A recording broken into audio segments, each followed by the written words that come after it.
Hi, good morning, guys. Welcome to Pandu English Academy. I am Bhagirath Godara with a new video. आज हम history के प्रश्नोत्तरी के क्रम में वैदिक काल का फर्स्ट वीडियो पढ़ रहे हैं। इससे पहले हमने सिंधु घाटी सभ्यता की स्टडी कर ली है, जिसके हमने 4-5 वीडियो की स्टडी की है। आज से हम वैदिक सभ्यता जो है उसकी स्टडी करना शुरू करेंगे। उसमें पढ़ेंगे कि वैदिक सभ्यता क्या थी, किस तरह की सभ्यता थी, कब इसका समय अवधि थी। इसकी डिटेल्ड स्टडी हम इसकी करेंगे। इसमें आपको क्वेश्चन की सीरीज मिलेगी, उसके विशेष टिप्पणी भी आपको दी हुई मिलेगी। इसके भी कम से कम 5-6 वीडियो आने वाले हैं। हर एक वीडियो के अंदर 20 क्वेश्चन की एक सीरीज रहेगी। इसी तरह से हमारी संपूर्ण हिस्ट्री की सीरीज रहेगी। मौर्य काल में सभी अलग अलग राजाओं के अलग अलग वीडियो होंगे।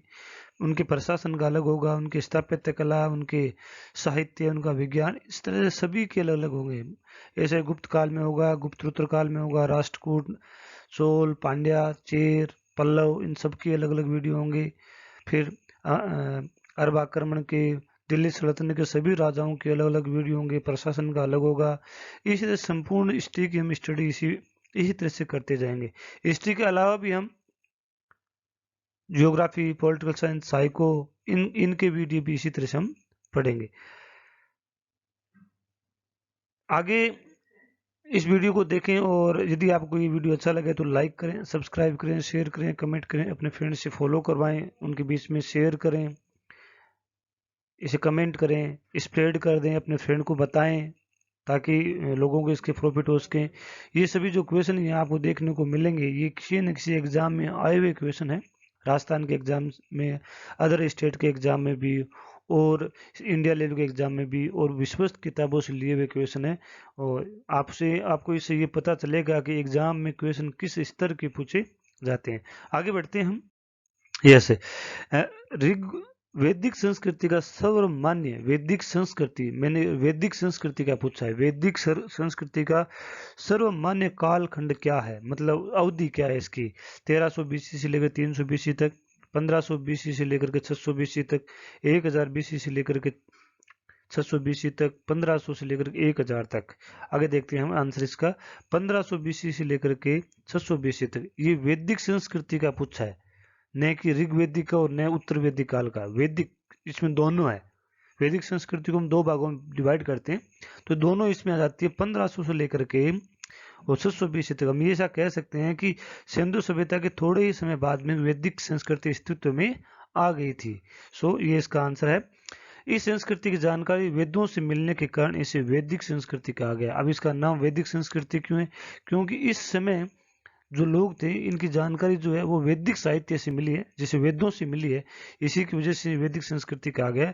वैदिक संस्कृति एक ग्रामीण संस्कृति थी। तुलना कीजिए, इसके अपोजिट जो सिंधु सभ्यता थी वो एक शहरी सभ्यता थी, ये ग्रामीण सभ्यता थी, है ना। वो उनके लिखने की कला नहीं थी, वो भाव चित्रात्मक शैली में लिखा करते थे, चित्र बना के बताया करते थे, जबकि इन लोगों के लिखने की कला विकसित कर चुके थे, है ना। ये इस तरह से कंपैरिजन होगा। आगे बढ़ते हैं। वैदिक संस्कृति को कितने कालखंड में विभक्त किया गया है? वैदिक संस्कृति को कितने कालखंड में विभक्त किया गया है? 2 में, 3 में, 1 में, 5 में। ठीक है, तो 2 भागों में विभक्त किया गया है। कौन कौन से 2 भाग है? वैदिक संस्कृति को इसकी विशेषता के आधार पर 2 भागों में विभक्त किया गया है, जैसे ऋग्वैदिक काल और उत्तर वैदिक काल। ऋग्वैदिक काल, उत्तर वैदिक काल, है ना। इस तरह से 2 भागों में विभक्त किया गया है। अब हमें ये भी देखना है कि इनको विभक्त किस आधार पर किया है और किसने किया है। जैसे कि सिंधु सभ्यता का कालखंड हमने पढ़ा कि जो डीपी अग्रवाल था उसका सर्वमान्य कालखंड था। इसी तरह से इसका भी कालखंड किसने किया, कैसे किया, ये भी स्टडी हम आगे करते जाएंगे। पढ़ते हैं आगे। वैदिक संस्कृति का सर्वमान्य विभाजन किसने किया? वैदिक संस्कृति उसका सर्वमान्य विभाजन किसने किया, मतलब विभाजन जो किसने किया? Charles Mackay, Dayaram Sahni, Winternitz Bhandarkar, किसने ऐसा किया होगा? सो विंटरनित्ज ने वैदिक संस्कृति का सर्वमान्य विभाजन, जो हमने पढ़ा वैदिक और उत्तर वैदिक काल, ऐसा किसने किया जो कि सब लोगों को मान्य हो गया? ऐसा किसने किया होगा? विंटरनित्ज ने वैदिक संस्कृति का काल विभाजन किया। जैसे वैदिक काल है, वैदिक ऋग्वेदिक काल जो है 1500 से लेकर के 1000 BC तक का काल कहलाएगा। उत्तर वैदिक जो काल है वो 1000 से लेकर 600 BC तक कहलाएगा। इस तरह से इसको विभाजित किया है। किसने किया है? विंटर नित्य। अब आप इसका सिंधु सभ्यता से कंपैरिजन कर सकते हैं। सिंधु सभ्यता का काल विभाजन किसने किया? सर्वमान्य डीपी अग्रवाल ने। किसने किया था? डीपी अग्रवाल ने। तो इस तरीके से कंपेरेटिव स्टडी करें, ज़्यादा बेटर रहेगा। वैदिक काल की जानकारी का मुख्य स्रोत क्या है? वैदिक काल की जानकारी का मुख्य स्रोत क्या है? अथर्ववेद। अब हम पूछ रहे हैं ऋग्वेदिक काल की, किसकी? ऋग्वेदिक काल की, न कि वैदिक संस्कृति की, क्योंकि हमने विभाजन कर लिया है। पहले हम ऋग्वेद को पढ़ेंगे, फिर हम उत्तर ऋग्वेदिक काल को पढ़ेंगे, उत्तर वैदिक संस्कृति को पढ़ेंगे। तो हम पहले वाले पार्ट के पढ़ेंगे। इसका स्रोत क्या है? आयुर्वेद, अथर्ववेद, सामवेद और ऋग्वेद की कौन सा वेद इसका मुख्य आधार है? तो ऋग्वेद ऋग्वेदिक काल का प्रमुख आधार है, जो कि 1500 1000 BC तक जो कार्यकाल था, उसी काल के अंदर ऋग्वेद की रचना हुई और इसीलिए इस काल को ऋग्वेदिक काल कहा गया। क्या काल कहा गया? ऋग्वेदिक काल कहा गया। ऋग्वेद की रचना ऋग्वेदिक काल में हुई। आर्य पर सर्वप्रथम पंजाब और अफगानिस्तान में बसे थे। यहाँ जो ऋग्वेदिक काल के लोग जो थे उनको आर्य कहा गया। ये कहाँ बसे? सबसे पहले कहाँ आए? ये पंजाब और अफगानिस्तान, जो ये आज का जो पाकिस्तान है और अफगानिस्तान का क्षेत्र, इस क्षेत्र में बसे थे। मैक्स मुलर के अनुसार आर्यों का मूल निवास मध्य एशिया है। ध्यान से पढ़िए, ऐसा क्वेश्चन पूछा गया है। मैक्स मुलर ने आर्यों का मूल निवास क्या माना है? कईयों ने इसको अमेरिका तक का माना है। ये भी हम पढ़ेंगे। अलग अलग विद्वानों की अलग अलग ऋग्वेदिक लोगों के बारे में जानकारी, उनके बारे में तथ्य दिए गए, उनको हम पढ़ेंगे। सो यदि आपको मेरा वीडियो अच्छा लग रहा हो तो इसे लाइक करें, सब्सक्राइब करें, शेयर करें, कमेंट करें, इसको स्प्रेड करें। आगे बढ़ते हैं हम। ऋग्वेद में आर्य किसका वाचक है? ऋग्वेद में जो आर्य शब्द है इसका क्या मतलब है? धर्म। आर्य का कोई धर्म था, या कोई जाति का नाम था, या गुण था, या कोई व्यवसाय था? जो आर्य जो गुण था, आर्य क्या था? लोगों के गुण था, संस्कार थे, उनका व्यवहार था। ओके, ये कोई भाषा या इसका प्रतीक नहीं था। आर्य का शाब्दिक श्रेष्ठ था, एक किसी जाति या धर्म का सूचक न होकर गुण का वाचक था। आर्य का मतलब गुण का वाचक था। आई थिंक आपको समझ में आ रहा होगा। आगे बढ़ते हैं हम। उत्तर वैदिक काल में आर्य संस्कृति का केंद्र स्थल क्या था? उत्तर वैदिक काल में पूछा गया है। कहाँ पे? उत्तर वैदिक काल में। देखते हैं। सतलज, व्यास, दोआब। दोआब का मतलब सतलज व्यास नदी के बीच का क्षेत्र। गंगा, यमुना, दोआब। गंगा, ब्रह्मपुत्र, दोआब। यमुना और चंबल का दोआब। कौन सा होगा? गंगा यमुना का दोआब, उत्तर वैदिक काल का। तो वैदिक काल का केंद्र स्थल क्या था? पंजाब, अफगानिस्तान। हम कह सकते सतलज नदी का। ऋग्वेदिक जो काल था ना, ऋग्वेद काल, उसमें तो आर्यों का जो मूल निवास जो था, जो केंद्र था, वो पंजाब, कश्मीर, जो पंजाब जो है, और अफगानिस्तान, मतलब पाकिस्तान का प्रेजेंट जो पाकिस्तान है, वो क्षेत्र था। लेकिन जैसे जैसे उत्तर वैदिक काल की तरफ बढ़ते हैं तो आर्य भारत की तरफ बढ़ने लग जाते हैं और ये इलाहाबाद, दिल्ली, है ना, कानपुर, इस क्षेत्र में आकर के बसने लग जाते हैं, क्योंकि ये क्षेत्र पहले सघन पेड़ों से घिरा हुआ था। लेकिन जैसे जैसे आर्यों की संख्या बढ़ी, जनसंख्या बढ़ी, इन्होंने इस तरफ बढ़ना शुरू कर दिया और यहाँ एग्रीकल्चर करने लग जाते हैं। तो उत्तर वैदिक काल में आर्यों ने अपने क्षेत्र को गंगा यमुना तक विस्तृत कर लिया था। ये गंगा यमुना तक आ गए थे। आगे बढ़ते हैं हम। निम्नलिखित में से किस नदी के किनारे ऋग्वेदिक काल में 10 राज युद्ध लड़ा गया? जो 10 राज युद्ध है वो किस नदी के किनारे लड़ा गया? परुष्णी, शतुर्दी, अस्किन, आस्किन और सदानीरा। किस नदी के किनारे, इनमें से किस नदी के किनारे ऐसा हुआ होगा? ये हमने पढ़ना है। तो क्या करना है, देखो, परुष्णी, या इसको पोरुषनी भी कहते हैं। ध्यान दें, इसको पोरुषनी एग्जाम के अंदर थोड़ा बहुत ऑप्शन के अंदर लैंग्वेज का थोड़ा फर्क आ सकता है। हमने पुरुषनी पढ़ा है, इसको पोरुषनी भी कहते हैं, पोरुषनी भी कहते हैं। ये ध्यान रखिए, दोनों एक ही है ना। इस नदी के किनारे 10 राज युद्ध लड़ा गया था। 10 राज युद्ध जो है वो परुषणी नदी के किनारे लड़ा गया था। तो आपको इसके बारे में भी मैं आपको बताऊंगा कि ये 10 राज युद्ध होता क्या है ना, ये भी आपको बताया जाएगा। आगे देखते हैं हम। ऋग्वेदिक काल में रावी नदी को पुरुषनी कहते थे। ये देखिए, ये पुरुषनी नदी वर्तमान में कौन सी है? रावी नदी। इसकी जगह रावी नदी का ऑप्शन भी आ सकता है। रावी नदी का ऑप्शन भी आ सकता है। और ये उन नदियों के प्राचीन नाम है। जैसे आस्किन चिन्नाब नदी को कहा गया, विस्ता झेलम नदी को कहा गया, विपाशा व्यास नदी को कहा गया, शत्रुदी सतलज नदी को कहा गया, साधनेरा गंडक नदी को कहा गया, सुवास्तु स्वाति नदी को कहा गया, स्वात नदी को सुवास्तु कहा गया। तो 10 राजयुग का जो उल्लेख जो है ना ऋग्वेद के 7वें मंडल में, ऐसा भी आ सकता है क्वेश्चन कि ऋग्वेद के कौन से मंडल के अंदर 10 राजयुग का उल्लेख है। तो इसके अलग अलग मंडल है, कुल 10 मंडल है। 7वें मंडल में इसका उल्लेख है। तो पुरुष ने जो रावी नदी इसके तट पर सुदास और 10 जनों के बीच में, सुदास और 10 जनों के बीच में युद्ध लड़ा गया था और जिसमें सुदास विजयी हुआ था। सुदास से विजयी हुआ था। 10 जनों का मतलब 10 राजा थे, वो एक तरफ थे, सुदास एक तरफ था, उनके बीच में युद्ध हुआ था और जिसमें 10 सुदास विजयी हुआ था। तो ये क्वेश्चन आज आएगा इसमें से कि 10 राज युद्ध का उल्लेख ऋग्वेद के कौन सी मंडल में है, मतलब इसके क्वेश्चन के, और किन के बीच में लड़ा गया, कौन विजयी हुआ, कौन पराजय हुआ।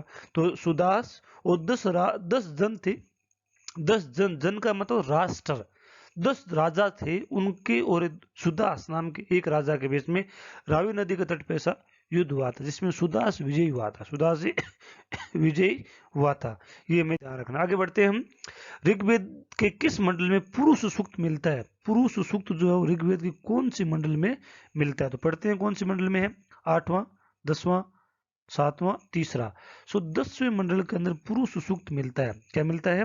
पुरुष सूक्त मिलता है। तो देखते हैं, ये 10 ऋग्वेद काल 10 मंडलों में व्यक्त था और जो पुरुष सूक्त है ना, इसके अंदर जो हमारे समाज के जो 4 वर्ण थे उनका उल्लेख है ना, उनका उल्लेख है। उनमें क्या कहा गया कि जो जैसे कौन कौन से ब्राह्मण है, क्षत्रिय है, वैश्य है और शूद्र है, इन चारों का जो उल्लेख जो है वो ऋग्वेद के 10वें मंडल में मिलता है।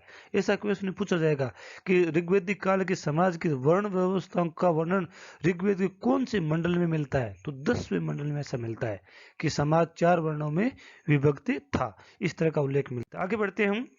सत्यमेव जयते किस ग्रंथ में मिलता है? मंडूकोपनिषद किस ग्रंथ में पूछा गया है ना? शतपथ ब्राह्मण, छंदोग्य उपनिषद, तैत्तिरीय उपनिषद। तो कौन से उपनिषद में मिल रहा है? ये देखिए, मंडोकोपनिषद, मंडोपनिषद में इसका उल्लेख मिलता है। मंडोक उपनिषद जो अथर्ववेद का शुक्ल शाखा से है। हालांकि अथर्ववेद की रचना उत्तरवेदी काल में हुई थी, तो ये उत्तरवेदी काल का है ना। ये कौन से मंडल में है, कौन से वेद से, ऐसा भी क्वेश्चन पूछा जा सकता है। और इसकी भाषा क्या है? संस्कृत है। इसकी भाषा क्या है? संस्कृत है। आगे बढ़ते हैं हम। गायत्री मंत्र की रचना किसने की थी? वाल्मीकि ने, विश्वामित्र ने, मेघ ने, कालिदास ने। तो गायत्री मंत्र की रचना विश्वामित्र ने की थी और ये ऋग्वेदी काल का मंत्र है। गायत्री मंत्र को सावित्री मंत्र भी कहा गया। गायत्री मंत्र को सावित्री मंत्र भी कहा जाता है। गायत्री मंत्र ऋग्वेद से लिया गया और ये ऋग्वेद का सबसे प्रसिद्ध और पॉपुलर, उस समय का सबसे प्रसिद्ध मंत्र था। सभी लोग इसका गायन किया करते थे। आगे बढ़ते हैं हम। निम्नलिखित में से किस वेद में जादुई माया और वशीकरण का वर्णन है? कौन सा वेद ऐसा है जिसमें जादू टोनों का वर्णन मिलता है? ऋग्वेद में, अथर्ववेद में, सामवेद में, यजुर्वेद में। कौन से वेद में? सो ऐसा उल्लेख अथर्ववेद में मिलता है। अथर्ववेद का संबंध तांत्रिकता से है, जादू टोनों से है। अथर्ववेद की रचना वेदों में सबसे बाद में हुई। ऐसा क्वेश्चन कई बार पूछा गया है कि सबसे बाद में किस वेद की रचना हुई, सबसे पहले किस वेद की रचना हुई? तो सबसे पहले ऋग्वेद की रचना हुई और ऋग्वेद काल में हुई, है ना। और सबसे लास्ट में जो रचना हुई वो अथर्ववेद की हुई। अथर्ववेद में जादू टोना, वशीकरण इत्यादि का वर्णन है। ओके, आगे देखते हैं हम। निम्नलिखित में से कौन सा वैदिक साहित्य का भाग नहीं है? कौन सा जो ग्रंथ निम्न दिए गए वो वैदिक साहित्य का नहीं? जैसे शतपथ, बृहदारण्यक, मंडूकोपनिषद और महाभारत। वैदिक साहित्य दोनों आ जाते हैं, ऋग्वेदिक काल और उत्तरवेदिक काल। इन दोनों पीरियड में के अंदर जैसे 1500 से लेकर के 600 तक इनमें से कौन सा ग्रंथ नहीं लिखा गया? तो महाभारत इस ड्यूरेशन में नहीं लिखा गया। महाभारत की रचना मुख्यतः गुप्त काल में मानी जाती है, ऐसा है। तो महाभारत है। महाभारत का पुराना नाम जय संहिता है। ये क्वेश्चन भी सेकंड ग्रेड के एसएसटी वाले एग्जाम में पूछा गया कि महाभारत का प्राचीन नाम क्या था। ये विश्व का सबसे बड़ा महाकाव्य है। ओके, संस्कृत भाषा में लिखा हुआ है। प्रारंभिक वैदिक कालीन आर्यों का मुख्य व्यवसाय क्या था? प्रारंभिक ऋग्वेदिक काल का, है ना। तो प्रारंभिक थे ना, जो ऋग्वेद में थे, तो कृषि, उद्योग, पशुपालन सभी। सो पशुपालन उनका मुख्य व्यवसाय था। सबसे पहले पशुपालन था। हालांकि पशुपालन और कृषि दोनों उनका मुख्य व्यवसाय था, लेकिन सबसे पहले पशुपालन ने शुरू की। पशुओं से बाद में ये लोग कृषि की तरफ भी बढ़े। तो ऋग्वेदिक सभ्यता ग्रामीण थी, पशुपालन इनका मुख्य व्यवसाय था। आई थिंक आपको ये सब चीजें समझ में आ रही होगी। यदि मेरा वीडियो आपको अच्छा लग रहा है तो लाइक करें, कमेंट करें, शेयर करें, अपने फ्रेंड्स के बीच में शेयर करें, उनसे फॉलो भी करवाएं, सभी के बीच में फॉलो करें ताकि लोगों तक पहुंच सके और उनको फायदा मिल सके। अपने फ्रेंड्स को बताएं इसके बारे में। कौन सा वेद सबसे पहले लिखा गया? देखो क्वेश्चन आ गया। ये क्वेश्चन एग्जाम में आए हुए क्वेश्चन है। ऋग्वेद, सामवेद, अथर्ववेद, यजुर्वेद। तो सबसे पहले ऋग्वेद लिखा गया, जो ऋग्वेदिक काल में लिखा गया। वेदों की रचना वैदिक काल में हुई। अथर्ववेद की रचना सबसे अंत में हुई। अथर्ववेद की रचना सबसे अंत में हुई। आगे बढ़ते हैं हम। मंत्रों का ग्रंथ है, ऐसा ग्रंथ कौन सा जिसमें मंत्र लिखे हुए हैं? ऋग्वेद, उपनिषद, सामवेद, यजुर्वेद। कौन से वेद में सिर्फ मंत्र हैं? तो सामवेद में मंत्रोच्चारण है। क्या है? मंत्रोच्चारण है। सामवेद को भारतीय संगीत का जनक कहा गया है। भारतीय संगीत का जनक किसे कहा गया है? सामवेद को कहा गया। से को जोड़ सकते हो, थोड़ा लर्न करने का तरीका है, से संगीत, है ना। इस तरीके से आप इसको जोड़ सकते हो, बाकी आपको याद रखना होगा। आगे बढ़ते हैं हम। गायत्री मंत्र ऋग्वेद के कौन से मंडल में है? गायत्री मंत्र ऋग्वेद के कौन से मंडल में? ऐसा आपको क्वेश्चन पूछा जा सकता है। तो देखते हैं कौन से मंडल में। 10वें में, 7वें में, तीसरे में, दूसरे में। सो तृतीय मंडल में गायत्री मंत्र का उल्लेख मिलता है। ऋग्वेद के तृतीय मंत्र में गायत्री मंत्र का उल्लेख ही मिलता है। आगे बढ़ते हैं हम।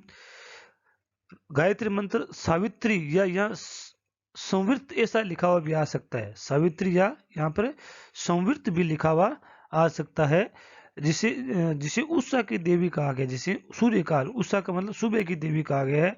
यह ऋग्वेद का सर्वाधिक लोकप्रिय मंत्र है। यह ऋग्वेद का सर्वाधिक लोकप्रिय मंत्र है। इस तरह से आपको इसको लर्न रखना होगा। आगे बढ़ते हैं। ऋग्वेद में सीता शब्द का क्या अर्थ है? ऋग्वेद में सीता शब्द है, उसका क्या अर्थ है? श्री राम की पत्नी, हल्की रेखा, गोचर भूमि, जोतने योग्य भूमि। क्या मतलब होगा देखते हैं। हल्की रेखा, हल्की रेखा जो होती थी उसको सीता कहते थे। देखिए कब कहा गया? उत्तर वैदिक काल में। हालांकि इसका सीता जो शब्द है वो ऋग्वेद में है कहाँ पे? ऋग्वेद में तो ऐसा वर्णन है, लेकिन उत्तर ऋग्वेदिक काल में हल्को शीर कहा गया और हल्की रेखा को सीता कहा गया। हल्को क्या कहा गया? शीर कहा गया और हल्की रेखा को सीता कहा जाता था। ये कहाँ पे वर्णन मिलता है? उत्तर ऋग्वेदिक काल में। कब मिलता है? शीर और ये शिरा भी आ सकता है, मैं यहाँ शिरा भी करूंगा, शीर और शिरा दोनों आ सकता है। आगे बढ़ते हैं हम। ऋग्वेद की मुख्य नदी कौन सी थी?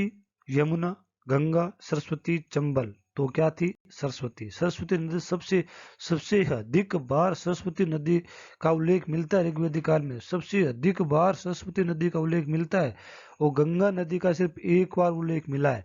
पूरे ऋग्वेद के अंदर गंगा नदी का एक बार नाम आया है और यमुना नदी का 3 बार नाम आया है। 3 बार नाम आया है। सरस्वती नदी का सबसे अधिक बार प्रयोग हुआ है और ज्यादा इसके बाद में सिंधु नदी का प्रयोग किया गया है। आगे बढ़ते हैं हम। सरस्वती नदी का प्रयोग ऋग्वेदिक काल में सर्वाधिक बार हुआ है। इसे राजस्थान के विंसन नामक स्थान पर लुप्त होना बताया गया है। ऐसा उसमें ऋग्वेद में लिखा गया है कि राजस्थान के मरुस्थल में जाकर के लुप्त हो जाती है, ऐसा इसको उल्लेख मिलता है। आगे बढ़ते हैं। ऋग्वेद में सरस्वती तो दृष्टद्वती नदियों के बीच के क्षेत्र को क्या कहा गया ऋग्वेदिक काल में? आर्यवर्त, ब्रह्मवर्त, दोनों या कोई नहीं? सरस्वती और दृष्टद्वती नदियों के बीच में तो ब्रह्मवर्त कहा गया। क्या कहा गया? ब्रह्मवर्त। लोगों को आर्य बनाने के लिए विश्वामित्र ने गायत्री मंत्र की रचना की थी। गायत्री मंत्र इजी है और सबसे ज्यादा बोला जाता था। सबसे अधिक उच्चरित किया जाने वाला जो ऋग्वेदिक काल का मंत्र है वो है ऋग्वेदिक का गायत्री मंत्र, और ये लोगों को आर्य बनाने के लिए किया गया था। आगे बढ़ते हैं। ऋग्वेदिक काल में सोमरस के लिए प्रसिद्ध क्षेत्र था। सोमरस कहाँ से निकलता था? गंगा नदी क्षेत्र से, पाटलिपुत्र से, अयोध्या से, या मुजवंत से। मुजवंत से तो कहाँ से निकलता था? मुजवंत से निकलता था। मुजवंत से निकलता था। आर्यों का मुख्य पेय पदार्थ सोमरस था। यह वनस्पति से बनता था। कहाँ से बनता था? पेड़ पौधों से, वनस्पति से इसको निकाला जाता था। इस तरह की ये क्वेश्चन है। आगे बढ़ते हैं। आई थिंक आपको मेरा वीडियो अच्छा लगा होगा। यदि आपको वीडियो अच्छा लगा हो तो इसे लाइक करें, सब्सक्राइब करें, शेयर करें, कमेंट करें, अपने फ्रेंड से फॉलो करवाएं। अपने फ्रेंड को ज़्यादा से ज़्यादा शेयर करें ताकि लोगों को इसका फ़ायदा हो सके। जो लोग तैयारी कर रहे हैं उनको इसका फ़ायदा हो सके। यहाँ जो क्वेश्चन दिए गए हैं वो किसी न किसी एग्जाम में आए हुए क्वेश्चन है। ये आपको आपकी तैयारी की परखता और आपको ये अनुभव कराने में सहायक होते हैं कि एग्जाम में क्वेश्चन किस स्तर के और कैसे पूछे जाते हैं। इसके अलावा मेरे इस चैनल पर इसी तरह से और बहुत सारे सब्जेक्ट्स के, जैसे साइको है, इंग्लिश है, ज्योग्राफी है, पॉलिटिकल साइंस है, इसी तरह की सीरीज आपको मिलेगी। यदि वीडियो अच्छा लगा हो तो लाइक करें, सब्सक्राइब करें, शेयर करें, कमेंट करें। Thanks for watching. Have a nice day.